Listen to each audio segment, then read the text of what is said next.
भद्रायान्तर्यमयते श्रीनृसिंहाय मङ्गलम्। सर्वव्याप्तिमते नित्यं दिव्यमङ्गलमूर्तये सर्वत्र परिपूर्णाय श्रीनृसिंहाय मङ्गलम्।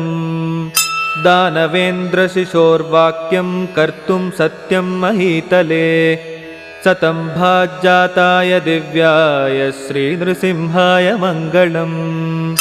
मत्तद्विपनिभं दैत्यं नखाग्रैर्वज्रसन्निभैः सद्यो हन्त्रे च तं क्रोधात् श्रीनृसिंहाय मङ्गलम्। सटापटलभीमाय प्रह्लादानन्ददायिने नमस्कृताय देवाद्यैः श्रीनृसिंहाय मङ्गलम्।